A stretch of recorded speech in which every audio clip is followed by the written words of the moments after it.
Hi viewers, I hope every one of you is fine. अस्सलाम वालेकुम, कैसे हैं आप सब? उम्मीद है कि सब ठीक ठाक होंगे अल्हम्दुलिल्लाह। मेरे साथ हैं डॉक्टर नाजिया नियाज।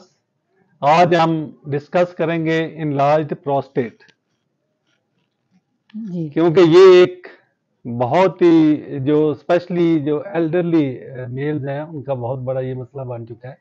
बिल्कुल और उसमें ये है कि ये जो नॉर्मल एक प्रोस्टेट होता है उसका वेट जो है तकरीबन 20 to 25 ग्राम होता है, लेकिन 40 साल के बाद या कुछ और वजूहात होती हैं उससे पहले भी जो आपका प्रोस्टेट है वो बढ़ना शुरू हो जाता है। तो ये जो आज प्रोस्टेट बिल्कुल सबसे पहले तो आज हम ये कर लेते हैं ना कि हमने मेनली हमारा कौन कौन सी चीज़ें हैं जो हमने आपसे डिस्कस करनी है कि प्रोस्टेट है क्या, उसके क्या साइन एंड सिम्टम्स होते हैं, उसके क्या हम लोग इसकी ट्रीटमेंट क्या होगी, ठीक और है। और ट्रीटमेंट भी वो जो ट्रीटमेंट हम मतलब जी विदाउट मेडिसिन भी कर सकते हैं बिल्कुल कि विद द हेल्प ऑफ मतलब सर्टन वेजिटेबल्स या कुछ और चीज़ें हैं, बिल्कुल और कुछ आप लोग प्रिकॉशन करके तो वो भी है कि आप उनकी वो ट्रीटमेंट कर सकते हैं। तो at the end I will tell you about the homeopathic treatment, उसका मैं मदर टंग से बताऊंगा आपको, क्योंकि हम लोग आप हमारा जो है उसके ऊपर आप डिस्कस कर सकते हैं। अपनी जब तक आप पूरी सिम्टम्स हमें नहीं बताते कि इसका साइज क्या है, उस वक्त तक हम होम्योपैथिक जो है ट्रीटमेंट नहीं प्रॉपर हो जो है सकता। ट्रीटमेंट नहीं कर जी सकते। तो इसमें सबसे पहले ये है जी कि प्रोस्टेट है क्या? ये जो प्रोस्टेट है ये एक जो मेन ऑर्गन है मेल रिप्रोडक्टिव सिस्टम का। और मोस्टली हम ये कहते हैं कि जी लोग जब डॉक्टर के पास जाते हैं तो कहते हैं कि प्रोस्टेट हो गया है। प्रोस्टेट होता नहीं है, ये हर जो मेल है उसके अंदर ये मौजूद होता है। और ये नॉर्मल जो जी है एक अखरोट के साइज का जो है बिल्कुल। वो होता है। और इसका सबसे जो मेन काम होता है वो ये है कि ये रिप्रोडक्शन ऑफ सीमन करता है, ठीक है, जो कि फर्टिलिटी के लिए रिस्पॉन्सिबल होता है। और ये ऐसे सिक्रीशन रिलीज करता है जिसके अंदर जो स्पर्म्स हैं वो नॉरिश इजीली उनकी नरिशमेंट होती है और उसमें अलाइव रह सकते हैं। तो ये बहुत मेन जो है कह सकते हैं कि ऑर्गन है रिप्रोडक्टिव मेल रिप्रोडक्टिव सिस्टम का।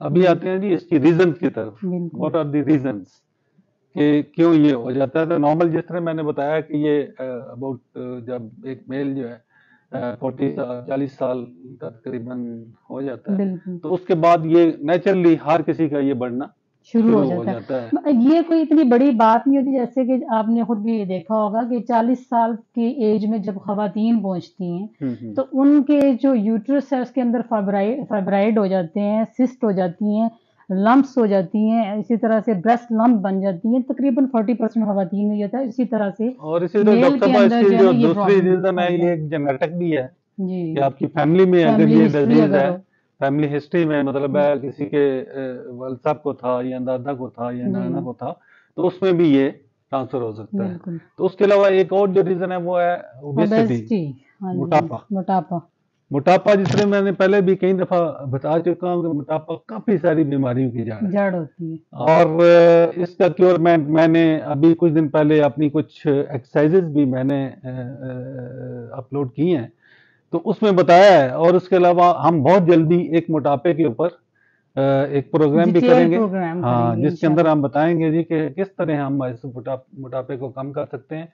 क्योंकि मैंने देखा है कि जो लोग जिन लोगों ने वेइंग मशीन रखी होती है अपने मोटापे को कंट्रोल करते हैं वो हेल्दी रहते हैं। बिल्कुल डेली वेट चेक करते हैं। हाँ, इसी तरह मतलब मैं आपको बताऊं कि एक हमारे गुजरे हैं एयर मार्शल नूर खान साहब, तो उनका एकदम मैं इंटरव्यू सुन रहा था। He was slim almost and he lived almost about more than 90 years.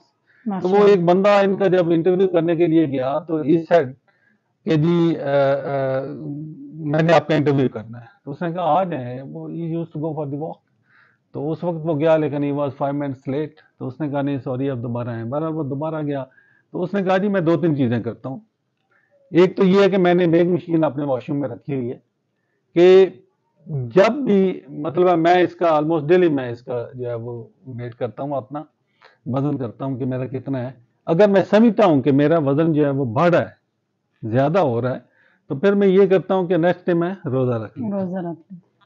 तो वॉक भी उसने बताया जी मेरा डेली की रूटीन है। कहता है कि हम यंग लोग उनके साथ नहीं कर सकते थे।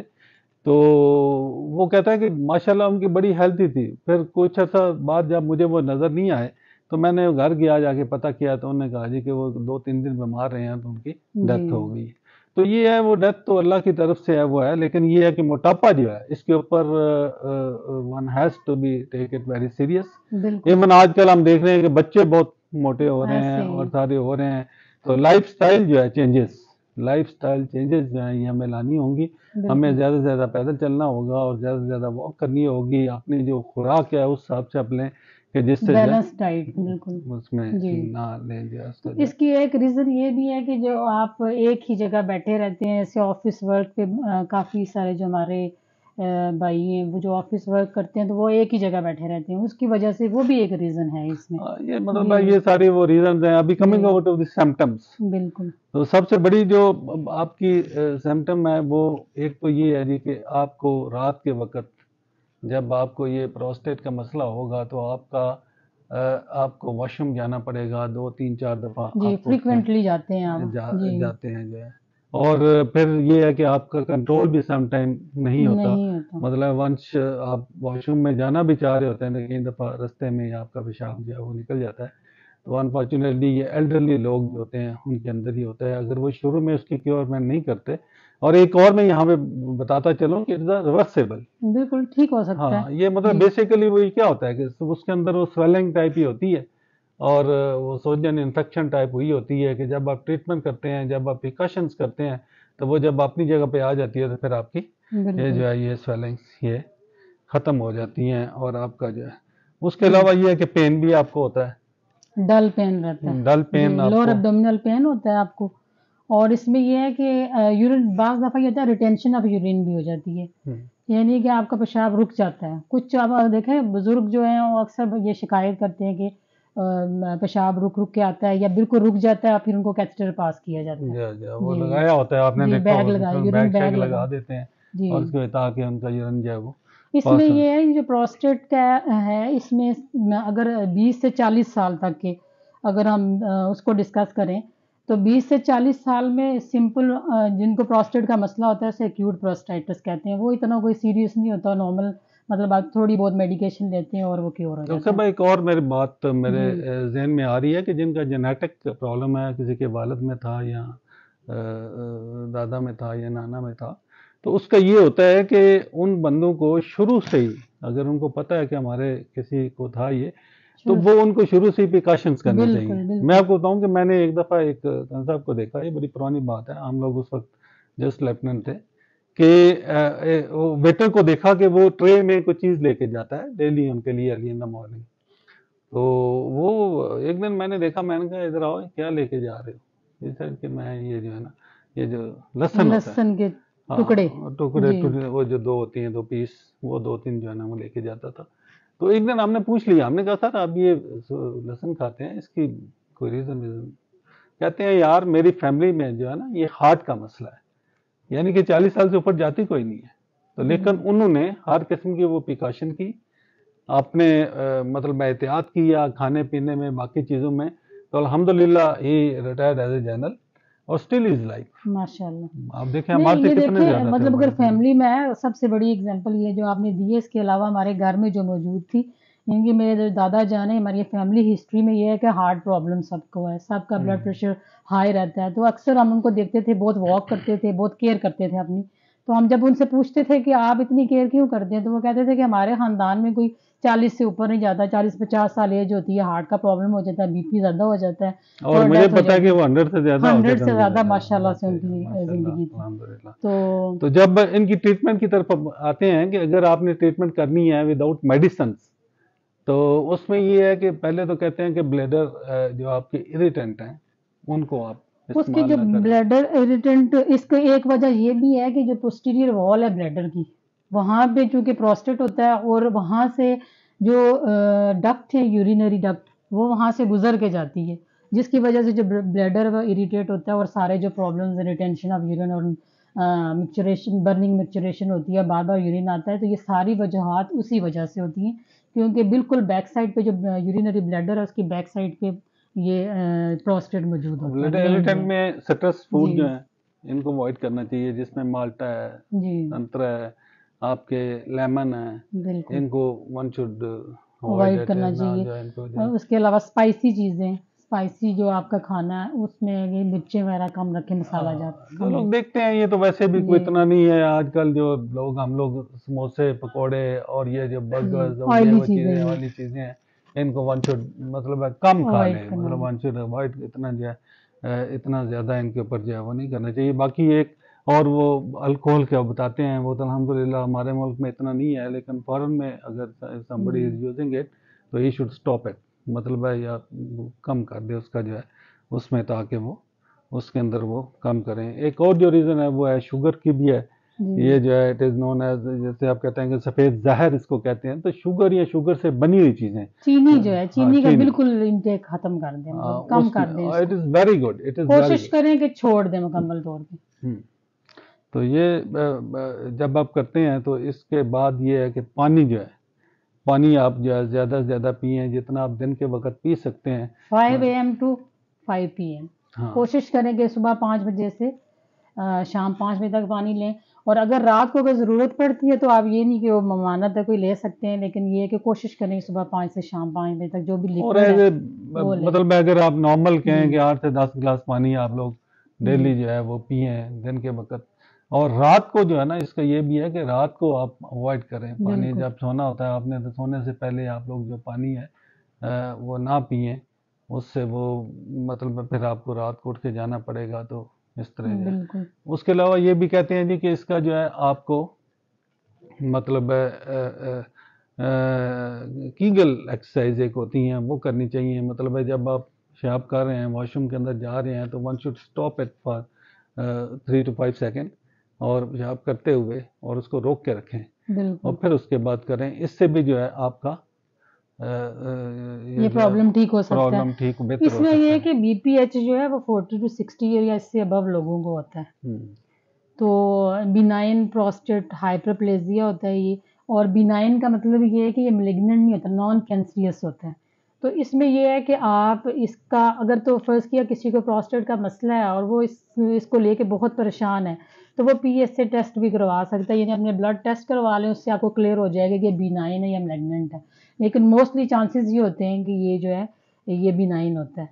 दूसरा जी दोस्तों में ये भी कहते हैं कि कॉन्स्टिपेशन जो है ना, जी वो ये उससे भी एक भी इसका रीज़न है। जो है एक रीज़न होता है जिसकी वजह जी से भी ये बढ़ता है। तो वन शुड मतलब ऐसी चीज़ों का इस्तेमाल करे या ऐसा करे कि जिससे कॉन्स्टिपेशन ना हो। बिल्कुल अगर फाइबर्स है भी है ज़्यादा तो होने उसको जो चाहिए। है जी फाइबर्स की ज़्यादा इनटेक करे, ताकि जो है उसके अंदर बिल्कुल और जो चीज़ें इसमें आप इस्तेमाल कर सकते हैं, मतलब है आम मिल जाती हैं, पम्पकिन सीड्स हैं, वो उसके जो बीज होते हैं तले हुए, ये अमूमन आपको वो मिल जाते हैं, वो इस्तेमाल करें, उससे भी आपका बहुत अच्छी ट्रीटमेंट है। बल्कि मैं बताऊं कि ये तो जिनको मसला आपके है भी वो घर ये के अंदर मौजूद होती हैं घर ये के अंदर चीज़ें। जी ले आए बाजार से। और इसके अलावा तिल जो है ना, वाइट तिल, और ब्लैक तिल जो होते जो हैं। तिल हैं ये बहुत अच्छे होते हैं, तिल का इस्तेमाल करना चाहिए, उससे भी जो है आपका ये मसला जो है ये हल बिल्कुल हो जाता है। तो coming over to the homeopathic treatment, तो इसमें स्टेफिस एक जो है वो एक मदर टंक्चर है। मदर टंक्चर है कि ये वो राह एक होती है, मतलब है उसका वो निकाला होता है, तो उसमें मदर टंक्चर आप इस्तेमाल करें। सुबह शाम 15-15 कतरे जो हैं, अगर आप हाफ बिल्कुल कप ले के पानी का तो उसको इस्तेमाल करें तो उससे भी बहुत बेहतरी हो जाती है। लेकिन इसकी डिटेल में मैं इसलिए, और भी मेडिसिन है एक्चुअली, जो होम्योपैथिक ट्रीटमेंट है डॉक्टर साहब, वो ये है कि it is with the symptoms, बिल्कुल एग्जैक्टली मतलब है आप जैसे ये ब्राइटा कार्ब, एग्जैक्टली स्टेफिस आप एरिया के साथ ब्राइटा कार्ब भी है, तो लेकिन आप ये ये कि देखते सिम्टम हैं कि जी बताएं। कौन सा जो है ना मैं जी वो जो है वो दूंगा मेडिसिन, और किस क्वांटिटी में दूंगा, और कौन सा जो है इसमें मतलब 30 की है, 1000 की है, 200 की है, कौन सी वो जो है हम इनको देंगे। लेकिन उसका यही है कि हमारे जो कमेंट्स हैं उसमें आप लोग लिखें, उसके अंदर ये लिखें जी कि ये प्रॉब्लम है, इतना मैंने चेकअप करवाया है, इतना इसका वेट हो चुका है, इतना बढ़ चुका है, और ये मुझे सिम्टम्स होती हैं, तो उस हिसाब से फिर आप लोग जो है वो मेडिसिन वो जो रिकमेंड करते हैं इंशाल्लाह, और उससे इसमें ना आपको शिफा होगी। जी बिल्कुल, इसमें 3 तरह के ट्रीटमेंट हैं। हर्बल ट्रीटमेंट जैसे हमने डिस्कस किया है, मेडिकल ट्रीटमेंट है, सर्जिकल ट्रीटमेंट है। लेकिन मेरी आपसे रिक्वेस्ट ये है कि हम जब किसी कोई मसला होता है, ये कोई मतलब कोई ऐसी बात नहीं है कि जी फौरी तौर पे ही हम सर्जिकल ट्रीटमेंट की तरफ चले जाएँ। फ़ौरन ही हम सर्जरी की तरफ, जैसे अगर डॉक्टर रिकमेंड करता है, मैं बार-बार इसलिए ये कहती हूँ कि अपने आप को मौका दें, क्योंकि आपने एक ऑप्शन रखे हैं अपने लिए। ये नहीं कि पहले आप हर्बल ट्रीटमेंट ले लें, उसके बाद अगर खुदा ना खास्ता आपको फ़र्क नहीं पड़ता, तो फिर आप उसके बाद मेडिकल ट्रीटमेंट की तरफ जाएँ, और फिर देन अगर आपको फिर ये भी तो कोई लास्ट रिलीफ़। रिजॉर्ट हाँ, कि अगर बिल्कुल। आपको कहीं से भी कुछ नहीं, जी। बिल्कुल जो है तमाम रास्ते बंद हो चुके हैं, तो देन क्योंकि मैंने मैंने गो फॉर मोस्टली द देखा है कर्नल सर्जिकल। साहब के लोग क्या करते हैं कि डॉक्टर ने जी प्रोस्टेट हो गया है और वो समझते हैं कोई बीमारी है। हालाँकि ये ग्लैंड है और आपकी बॉडी के अंदर इसका बहुत इम्पोर्टेंट रोल है। उसके अलावा भी आपके जो ऑर्गन हैं ये आपस में इंटरलिंक होते हैं, जुड़े होते हैं। तो वो अगर आपका रिमूव कर दिया जाता है तो आपका एक नुकसान हो जाता है। उससे बचने के लिए ज़रूरी है कि पहले आप हर्बल ट्रीटमेंट लें, होम्योपैथिक ट्रीटमेंट लें।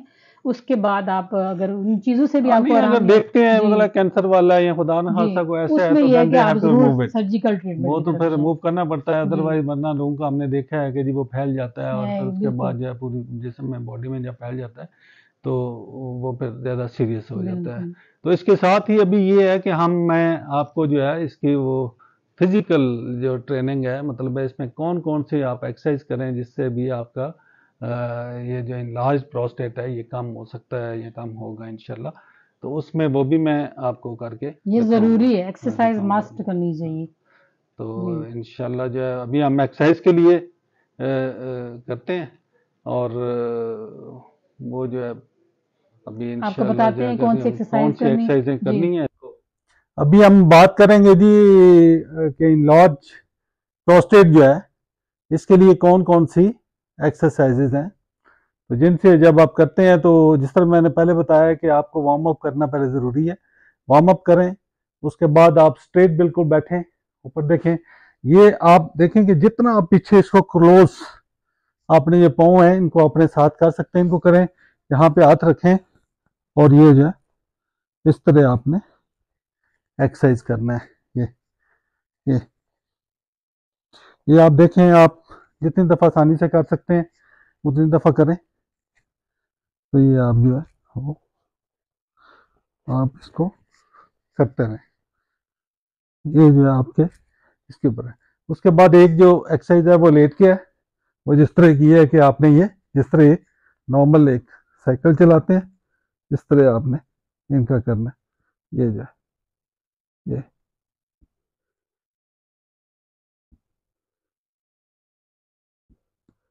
ये आप करें। उसके बाद जो अगली एक्सरसाइज है वो ये है कि आपने इस तरह करके उठना है, यानी कि यहाँ पे आपके पेट पे और ये नीचे प्रेशर पड़ेगा, और ये जो है अगली एक्सरसाइज है। 1 2 3 4 5 6 7। फिर एंड पे फिर आप इसके ऊपर आ जाए, हाथ आप इधर रखें, और उसके बाद आप अपनी ये एक्सरसाइज दोबारा करें। ये मैं सिर्फ एज ए आपको एक डेमोन्स्ट्रेशन दे रहा हूँ, बाकी आपने अपने मुताबिक जितनी आप समझते हैं आप ये एक्सरसाइज उतनी करते रहें, तो इंशाल्लाह ये इसके बड़े पॉजिटिव इफेक्ट्स होते हैं प्रोस्टेट के ऊपर।